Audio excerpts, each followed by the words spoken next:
Hello everyone and welcome back to my YouTube channel. I hope you guys are doing amazing and super at your place.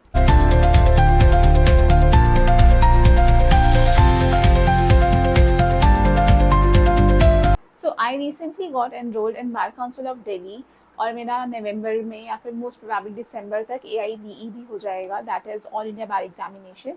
But when I was going through this process of enrolment with state, I realise कि बहुत सारे बच्चे जो first generation है या फिर जिनको बिल्कुल भी नॉलेज नहीं है कि ये सारा प्रोसेस कैसे होता है, it is like really difficult for them to figure out कि चीज़ों को कैसे करना है.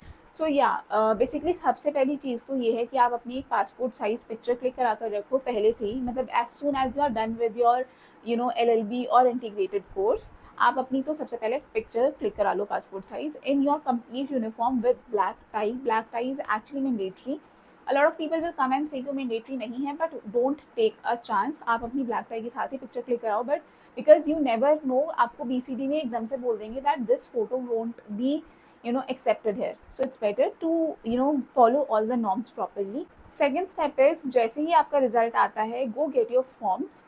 I got it from Delhi high court, लेकिन आप जो है डिस्ट्रिक्ट कोर्ट्स में ही पूछ सकते हो. आई डोंट नो कि हर डिस्ट्रिक्ट कोर्ट में मिलता है या नहीं मिलता, बट दिल्ली हाई कोर्ट में मिलता है, देन 30 सारी कोर्ट्स में मिलता है, end of course bar council of Delhi में भी मिलता है, वहाँ तो मिलेगा ही. उस फॉर्म को आपको तमीज़ से अच्छे से फिल करना है. अगेन उस फॉर्म में आपको इतने सारे साइन करने हैं कि आपको लगेगा कि आप एक प्रॉपर्टी खरीदने जा रहे हो, but this is the reality that you have to sign everywhere. मतलब आपका जो भी स्पेशली आप नॉट एप्लीकेबल, जो हम NA लिखते हैं ना, वैसी वाली चीज़ें you have to sign it. You have to sign every yes और नो. मतलब ऐसा नहीं है कि आपको नाम के आगे भी साइन करना है, फादर्स नेम के आगे साइन करना है, but you have to sign every declarations like yes, no, NA. You have to sign everywhere. ठीक है, तो ये चीज़ें करनी होती है. बहुत सारे लोग अब आपको ये भी कहेंगे कि फॉर्म फिल करना बहुत मुश्किल काम है, इतना टाइम लगता है, उतना टाइम लगता है. ऐसा कुछ भी नहीं होता. हाँ, वो फॉर्म बहुत बड़ा होता है. वो फॉर्म भी नहीं होता, बेसिकली वो एक बुकलेट जैसा है, and you have to fill it all. लेकिन आप तमीज से देखोगे, just your basic details, your graduation details, if you have done LLB 3 years LLB, तो योर ग्रेजुएशन डिटेल्स, फिर आपके LLB की details, and if you are someone from 12th के बाद जो इंटीग्रेटेड कोर्स कर रहे हैं, तो 12th की डिटेल्स डालनी होती है. So the form is not very much difficult to fill, या फिर आप फिल नहीं कर पाओगे. And anywhere you find कि ये चीज़ मुझे नहीं समझ में आ रही है, you can go ask the BCD person. They are like really helpful and they'll help you filling the form. और उसके साथ आपको फॉर्म में लगता है आपका इंटेंट ऑफ प्रैक्टिस का एक एफिडेविट. मतलब बेसिकली दिल्ली का मैं बता रही हूँ, तो इंटेंट ऑफ प्रैक्टिस का हमारा एक सर्टिफिकेट लगा था. इसके साथ आपका अगर कोई गैप ईयर है, लाइक अगर आपने 12th के बाद कोई ड्रॉप लिया था, उसके बाद आपने इंटीग्रेटेड कोर्स में अपने आप को एनरोल करा, या फिर आपका 12th के बाद ग्रेजुएशन में कोई गैप था, ग्रेजुएशन से LLB में कोई गैप है, any gap after 10th, you have to explain it in the affidavit. Okay, now some of the people will actually go for two different affidavits. I went for one affidavit जिसमें मैंने place of intent of practice and अपना gap period को भी explain कर दिया था. तो मैंने तो एक ही उसमें करा दिया था. I don't know, I guess it's totally on to you कि आप दो अलग स्टैम्प कराना चाहते हो या फिर एक ही स्टैम्प एक ही एफिडेविट पे आप दोनों चीज़ें लिखवाना चाहते हैं. Now this affidavit is on a stamp paper of 10 rupees जो आपके नाम का निकलता है. ठीक है, तो ये हो गया हमारा एफिडेविट का काम. उसके साथ अगर आप OBC हैं, SC हैं, ST हैं, तो आपको अपना सर्टिफिकेट लगाना पड़ेगा. I will try to find out the list of documents and will attach it here. So as soon as you get your result, get your form, जो मैंने अभी आपको बताया enrollment form आपका, that it is a green color booklet. ठीक है, तो you can get it. Also you have to get your provisional certificate. The university I am passed out from, वो हमारे कॉलेज में नहीं भेजता है. I guess some people get it from the college itself, लेकिन मुझे यूनिवर्सिटी खुद जाना पड़ा था पढ़ाने. So now you must be thinking कि so this provisional certificate you get from your university. Basically जिस यूनिवर्सिटी से मैं पास आउट हूँ, हमें तो वहाँ जाकर ही मिला था. मतलब I actually visited the university to get my provisional certificate as well as the migration certificate. I know some people get it from their college itself, then you are really lucky, but मुझे तो जाना पड़ा था अपने university to collect this document. यहाँ मैं एक और चीज़ बोलूँगी, बहुत सारे लोग ना इस टाइम पे हायर मतलब बात कर लेते हैं उन लोगों से. कौन होते हैं वो? ब्रोकर से, कि वो हमारा सर्टिफिकेट भिजवा देगा. I actually saw my friends waiting कि वो कब भिजवाएगा। मतलब मैंने आई गेस 19 जुलाई के अराउंड अपना प्रोविजनल सर्टिफिकेट मंगा लिया था 2025, बट मैंने 5-7 दिन वेट करा अपने फ्रेंड्स के लिए कि उनको भी ब्रोकर के थ्रू आ जाए, so that we can all go and get our self enrolled. So this is a very very foolish, I would say, move. अगर आप बहुत ही दूर रहते हो अपनी यूनिवर्सिटी से, फिर तो ये चीज़ कंसिडर की जा सकती है, but if you are like someone जो जो ट्रैवल कर सकते हैं कि आप जाकर लेकर आओ, उससे ना ये डीले अवॉइड होता है। इतना डीले नहीं होंगी कोई चीज़ें कि आपको पहले वेट करते रहना पड़ेगा, because the moment I was getting my certificate, provisional certificate, उस टाइम कांवड़ था, और कांवड़ यात्रा की वजह से लोगों का सर्टिफिकेट ही रुक गया था। मतलब वो पोस्ट कर रहे हैं नहीं कर रहे हैं, कोई कुछ भी चीज़ें नहीं पता, तो यू हैव टू वेट, और वो बहुत ज़्यादा वेस्टेज ऑफ टाइम लगा था मुझे। Honestly I didn't find it as a really good move. So now you have to come back to your college, एंड यहाँ पर आपको मिलता है आपका character cum attendance certificate.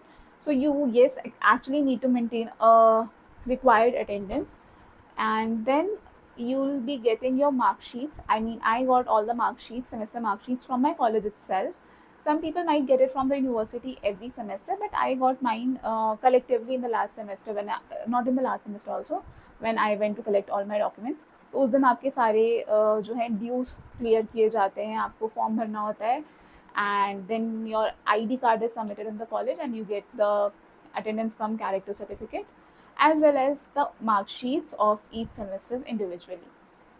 Now you have to fill the form, you have all the documents in your hand. अब आपको हर semester की मार्कशीट की फ़ोटोकॉपी भी करानी है, for you to just attach it with this form. Okay, so once you are done with all this document collection and you have filled your form, अच्छा हाँ, form में you require 2 एडवोकेट्स के signature जिनकी 10 साल की practice हो। So या you need to get that stuff also done अपने फॉर्म में ही, और that is basically the character certificate I guess which is attached in the form. I don't remember it exactly, but हाँ, वो 2 advocate sign करते हैं who have the practice of more than 10 years. Now you have to take every thing to the BCD office which is in Green Park. Basically आप Green Park metro station पे उतरोगे, I don't remember the gate number, I guess gate number 2 जिसके सामने मंदिर है, ठीक है। आप वहाँ पे उतरोगे, आप रिक्शा करोगे या फिर आप वॉक भी कर सकते हो, तो आपको BCD के ऑफिस वो छोड़ेंगे। सो नाउ आप जिस दिन BCD ऑफिस जाएंगे, I would prefer go in the morning hours, मतलब 10 बजे आई गेस ऑफिस खुल जाता है, reach there by 11, so that आपका काम बहुत जल्दी हो जाता है। तो this is the verification day, मतलब आपका सबमिशन डे जो है फॉर्म का। वहाँ पे आपको बाहर ही एक ऐसा पंचिंग मशीन रहता है, उसमें आपको सारे अपने डॉक्यूमेंट्स लगाने होते हैं। please make sure that you are only attaching provisional and attendance cum character certificate originally, बाकी सबकी फ़ोटोकॉपी लगती है वहाँ पे। वैसे आपको फॉर्म में भी मिल जाएगा। I guess the details of the documents required is on page number 9 और 10, जितना मुझे याद है। बट या आपको बस 2 ही चीज़ को ओरिजिनली अटेस्ट करना होता है, बाकी सारी चीज़ें जो हैं आपकी उसकी फ़ोटोकॉपी में ही जाती है। And now you'll submit this form in the BCD office, और वहाँ पर आपको सारी फॉर्म को चेक करके बताया जाएगा। अगर आपका कुछ भी फॉर्म में ऊपर नीचे है, गलत है, तो they'll ask you to correct it, and अगर आपकी कोई चीज़ें मिसिंग है तो they'll ask you to just get that document. Now this comes with all, जब आपका सारा ये क्या कहते हैं सब चेकिंग हो जाएगी सबमिशन की, सारा वो वेरीफाई कर लेंगे आपके डॉक्यूमेंट्स को, देन यू हैव टू पे द फ़ी ऑफ 750 रुपीज़, और उसके साथ आपको आपका एक रिसिप्ट मिल जाता है। So now within I guess I was lucky enough to get the call in 2 days, and मैंने आई गेस सैटरडे को ये फॉर्म सबमिट किया था, and in I guess Sunday night और मंडे मॉर्निंग मुझे आ गया था कि ट्यूसडे को मुझे जाना है for the meeting.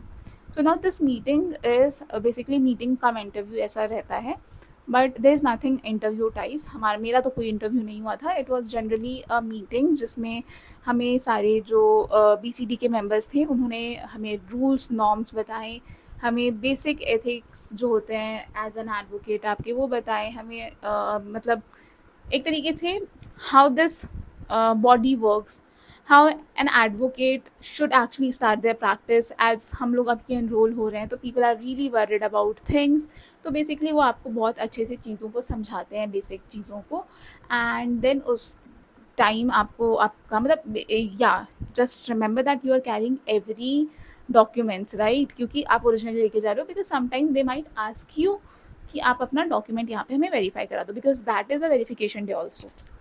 So now you have to carry all your documents, original ones. और बेसिकली वहाँ पे आप जाओगे, आपको रोल नाम बुलाया जाएगा, you have to sign a form, not a form, a register. And या देन आपकी मीटिंग के बाद you get your first band, और आपकी वहाँ पे एक पिक्चर सेरेमनी जो होता है, बैंड सेरेमनी होती है, and then you are an advocate, finally an advocate.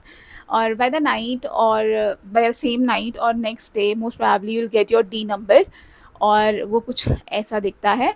So basically you get your D number, और ये इसके थ्रू ये एक आपको प्रिंटेड फॉर्म में आता है, जिसके थ्रू आप अपनी प्रेजेंस लगवानी स्टार्ट कर सकते हैं, आप अपीयर हो सकते हैं, आपको आपका डी नंबर मिल जाता है. और एक महीने बाद, जैसा मेरा एनरोलमेंट डे वॉज 29 जुलाई 2025, और 29 अगस्त 2025 को मेरा ID card as well as my certificate was already, और मैंने वो जाकर ले लिया था BCD office. You have to go and collect it from BCD office after 1 month. और इस चीज़ का भी आपको मैसेज आता है, on the same day you get your D number. So yeah, after that you are free to practice, and this is for 2 years. आपको 2 साल के अंदर AIBE का एग्ज़ाम भी क्लियर करना होता है, so that you get the ID of Bar Council of India and the same certificate of Bar Council of India, enrollment certificate. आपका जो ये डी नंबर होता है तब वो परमानेंट हो जाता है, अभी वो टेम्प्रेरी प्रोविजनल डी नंबर रहता है. So yeah, this was the whole process of getting enrolled with the State Bar Council. I hope you guys find this video informative, and if you did, please don't forget to like the video, share it with your friends, and do subscribe this channel. I'll meet you super soon with another video. If you have any query related to Bar Council enrollment, you can drop it in the comment section, or you can text me on my Instagram. So yeah, I'll meet you super soon. Till then, take care. Bye bye.